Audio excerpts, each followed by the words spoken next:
Albedo, like Demiurge, lowered her head. Yumu. This current matter is of greater importance, so report to me in detail about what you have done after this. Ainz knocked on one of the pages in the document with the back of his finger, and confirmed that the both of them had understood what he had meant. He nodded in a fashion that suited his status as Overlord, and scanned the guardians before him. Though the maids who were within his sight line were looking towards him with serious eyes, he resisted the urge to pay attention to them. Very well then, let us exchange our opinions on this matter. First of all, the fact that we were able to conquer cities even when this tactic was employed pleases me greatly. Cocytus, you've done well. I am grateful for my master's praise, but this was only possible because of the undead army Ainz Sama had lent me. That is to say that this was Ainz Sama's accomplishment. It would not be incorrect to say that I did nothing. It is just as Cocytus has said. Ainz extended out his hand to stop Albedo before she could finish her sentence. There is no need to flatter me. Cocytus, just candidly accept my appreciation. I have said as much. You've done a great job this time. Yes. Thank you very much. Now then, we have been able to subjugate the kingdom's cities without any trouble at all. At the onset of the war between the sorceress kingdom of Ainz and the kingdom, they had adopted the tactic to attack the eastern part first, and then march towards the north. The western side of the kingdom, where the capital resides, was not marched upon at all. The main purpose of this tactic was to prevent reinforcements from other nations from interfering with the war, and to encircle the kingdom by gaining control over the border with the council state and others. This was Cocytus's strategy, a move that Ainz himself also considered to be exceptional. I have found this result to be more than satisfactory. Now then, Demiurge and Albedo, regarding the information lockdown, the report indicates that it is highly likely that the plan will succeed. My question is, under what condition will it fail? Demiurge, answer me as their representative. Yes. We have fully established surveillance on every street. We have also sent shadow demons to scout out the neighboring cities. But, if there are hermits or druids, people who live outside of civilization, we would not be able to keep an eye out for them. If information were to leak, it would be from them. Then discuss the matter with Albedo, strengthen the surveillance net until those you have mentioned can also be found. Yes. Now then, next is. Ainz switched documents and continued flipping.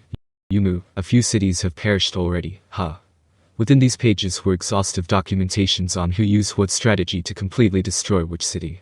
The most recent entry was about a city that was destroyed by Cocytus. To fearlessly attack a city with a small force, flawlessly destroy the city, and butcher all of its inhabitants. Just like Cocytus had done, the rest of you have also thought up various kinds of ways to conquer city after city and village after village. I am truly impressed. The Sorcerer's Kingdom had initiated a brutal war in which their policy was to completely destroy every city and village in their way, and massacre all of its inhabitants. All that was left behind after the Sorcerer's Kingdom army's unanticipated attack was lifeless piles of ash and rubble. Speaking of which, Ainz had suddenly become more conscious of someone's gaze, which should have been fixated on him. He wasn't doing these horrendous and ruthless acts because he wanted to, there was a purpose behind them. Hopefully she could come to understand it, Ainz thought to himself. Thank you very much, Ainz-sama. Albedo lowered her head, prompting the other floor guardians to follow suit. To meet Ainz-sama's expectations from this day forward, we will devote ourselves wholeheartedly to making improvements. Ah, Yumu. I gratefully accept every floor guardian's determination and loyalty. Next is. That's about it, right? Ainz faked a cough and continued. But, I am concerned that none of you have failed. Before the guardians could react with their baffled expressions, Ainz added. Cocytus, you tasted defeat during the battle with the lizardmen. I assume that you learned a lot from that experience. It is just as Ainz-sama has surmised. I learned a lot from that experience. That was what I was talking about. You learn more from your failures. No, I'd argue that there are some lessons that could only be learned from failures. This was true back in Yggdrasil. One would only think of how they could improve if they were to lose. Job resets, different equipment, and new tactics. If one were to always win, they would become complacent, numb, and careless. They would have lost their drive to self-improve. Though there were exceptions to this rule, like Touch Me-sen. He had not experienced defeat all that often, yet continually strived to become stronger. A man who sought out the best job synergies to min-max his performance to the point of obsession should be considered an outlier when thinking of the average player. Putting those exceptions aside, Ainz believed that there existed some things that you could only learn through defeat. That was why he was hoping for some failures in their city-conquering efforts. This was a part of the plan where failures would not have mattered much. They could retry as many times as they wanted. They had to be prepared for a future battle that was bound to happen, one in which if they were to lose, it would amount to a complete defeat. They had to fail now to build up enough experience in order to avoid failing when that time comes. Since they were incurring a massive loss of life, it had to result in Nazarick gaining some form of a benefit. That's right, the lives lost should be used in the most beneficial way possible. There was one other thing. Ainz decided that he should make preparations for this, after he had heard the wishes of those two. Let's go, this next thing will determine whether I've won or lost. The wise. He couldn't think of what to say after that. He had forgotten the script he had prepared. Forget about that. Fools learn through their experiences. Now I'm not saying that you are all stupid, but I am pointing out the fact that even idiots could understand the necessity of collecting experiences. Ainz was disappointed in himself. Why did he forget what he wanted to say during this crucial moment? Why was he this useless? Why were those who were well-spoken also smart? How were they able to spew out the words and phrases they had learned non-stop? Usually, even if someone were to forget what they were about to say, they wouldn't stop there, would they? There was only one probable conclusion: their brains were built differently. Ha! No matter if we were to destroy the kingdom's cities or massacre its citizens, it is not too much of a hassle given the great underground tomb of Nazarick's power. But our focus should be on accumulating experience. If we were to face a much more difficult situation, the lessons you have learned from this war could be of help. Ainz had experience launching attacks on enemy bases and sieging cities during past guild wars and other similar events. However, that was back in Yggdrasil. The knowledge that he had gained from the game must be implemented in reality properly.